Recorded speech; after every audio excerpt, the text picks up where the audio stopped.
Bismillahirrahmanirrahim. Assalamualaikum warahmatullahi wabarakatuh. Alhamdulillahirabbil alamin wa bihi nasta'in wa ala umuri dunya waddin. Assalatu wassalamu ala asrofil anbiya'i wal mursalin wa ala alihi wa ashabihi ajma'in. Amma ba'du.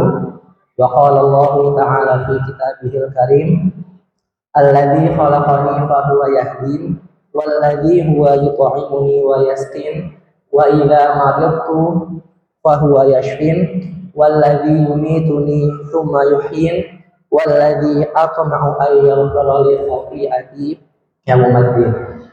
Alhamdulillahirabbil alamin. Segala puji kehadirat Allah Subhanahu wa taala, karena atas berkat rahmat serta hidayahnya kita bisa berkumpul pada malam hari ini di malam ke-28 untuk bersama-sama kita melaksanakan sholat tarawih berjamaah dan sholat witir berjamaah. Dan tak lupa kita juga curahkan sholawat serta salam kepada junjungan kita semua, baginda Nabi Muhammad SAW, atas segala ajarannya. Alhamdulillah kita bisa melangkah sampai sejauh ini. Alhamdulillahirrahmanirrahim, sampai malam hari ini kita telah mencapai malam ke-28, atau yang berarti kita sudah bersama-sama melewati Ramadan ini selama 27 hari. Ini merupakan sebuah perjalanan menuju akhir. Maka dari itu tentu perlu bagi kita tidak hanya mempersiapkan bagaimana kita merayakan hari akhir tersebut atau nanti Idul Fitri, tetapi juga di momen-momen terakhir di bulan Ramadan ini penting bagi kita untuk menilai diri kita sejauh apa kita sudah sesuai dengan output yang diekspektasikan oleh Al-Quran selama kita berpuasa, yaitu menjadi orang yang bertakwa atau menjadi muslim yang sejati. Para hadirin sekalian yang dirahmati oleh Allah, tentu ada banyak versi atau ada banyak riwayat yang menyatakan bagaimana untuk menjadi seorang muslim yang sejati, bagaimana menjadi orang yang bertakwa. Dalam kesempatan ini saya ingin mengutip perkataan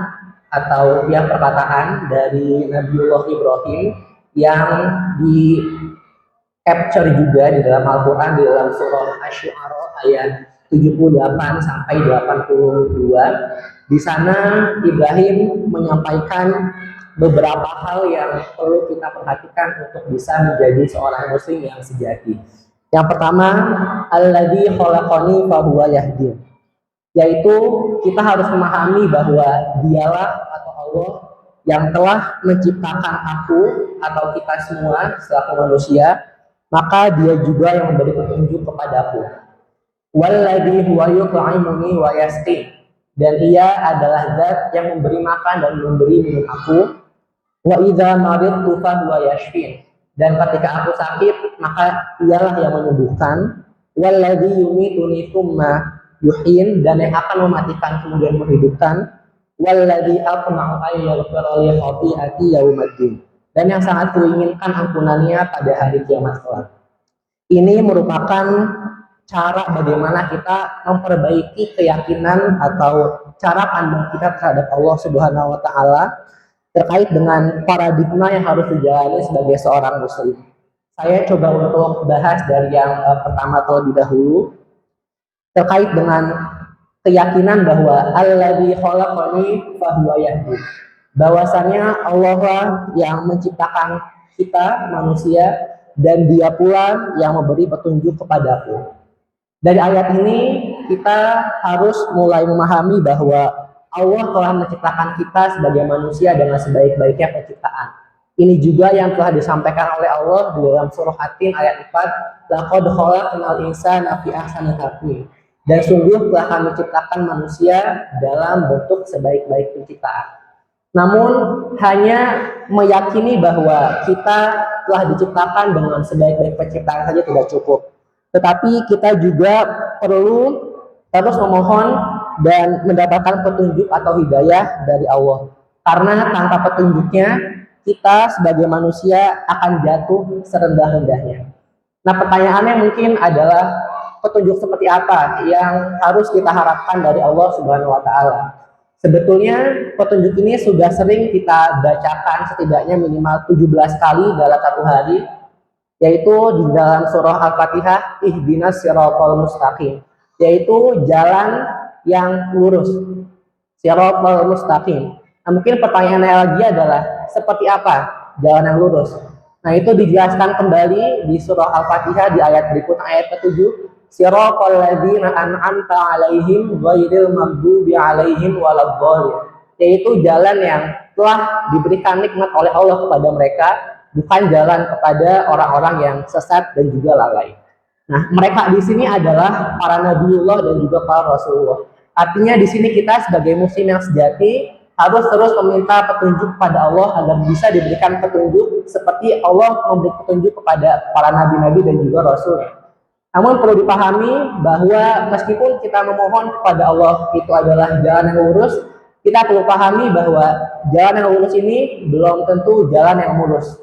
Karena kita sama-sama tahu bahwa jalan yang dilalui oleh para nabi dan juga rasul bukanlah jalan yang mudah.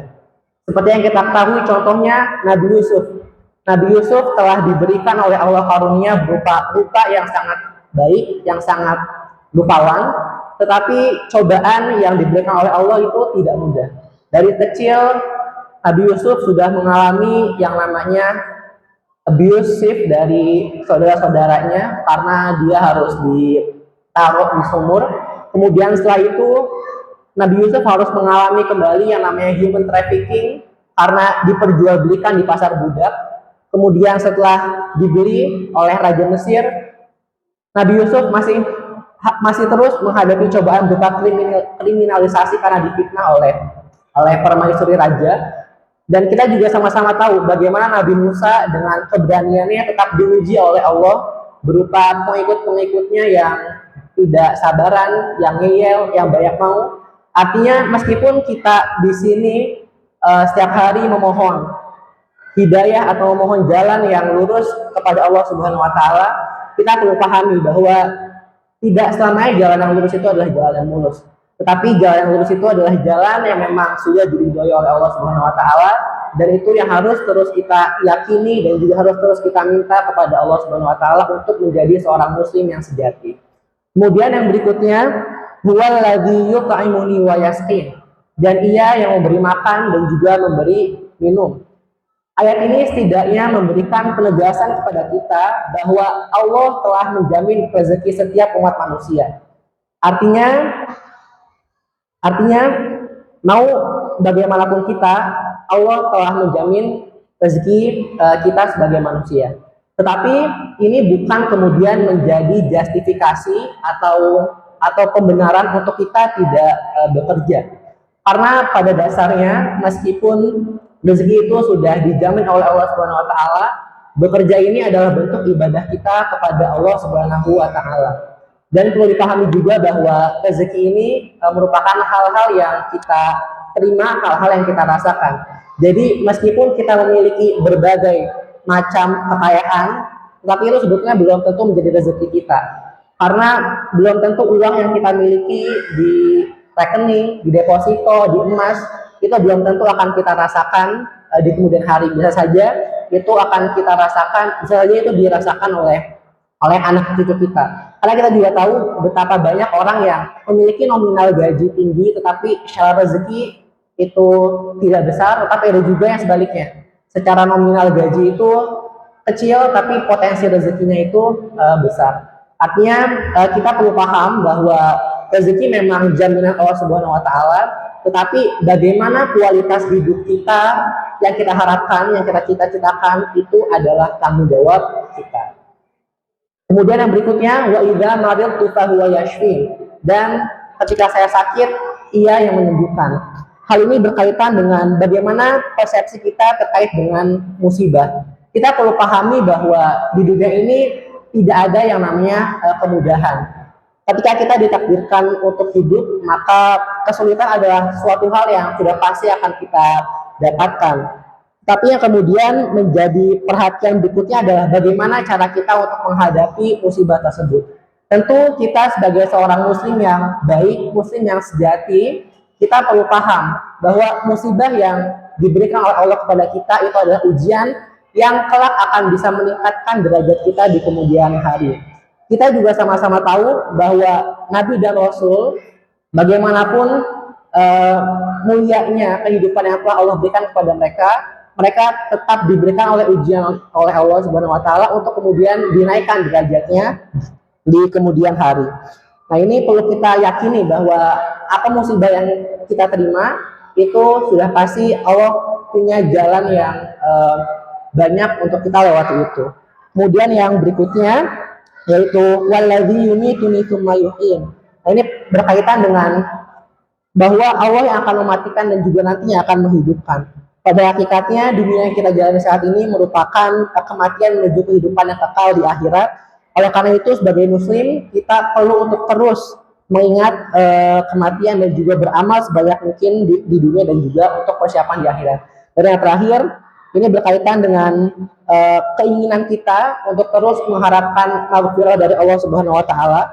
Karena bagaimanapun juga kita itu masuk surga karena rahmat Allah, bukan karena amal-amal kita. Karena jika kita komparasikan dengan amalan yang kita lakukan dengan rahmat yang Allah berikan, maka itu jauh lebih besar rahmat yang menjadi faktor daripada kita itu masuk kepada surga. Oleh karena itu kita harus terus berharap untuk mendapatkan rahmat dan juga ridho dari Allah supaya nanti kelak di hari kiamat kita bisa selamat di yaumul hisab dan insya Allah kita akan memasuki surganya Allah Subhanahu wa taala.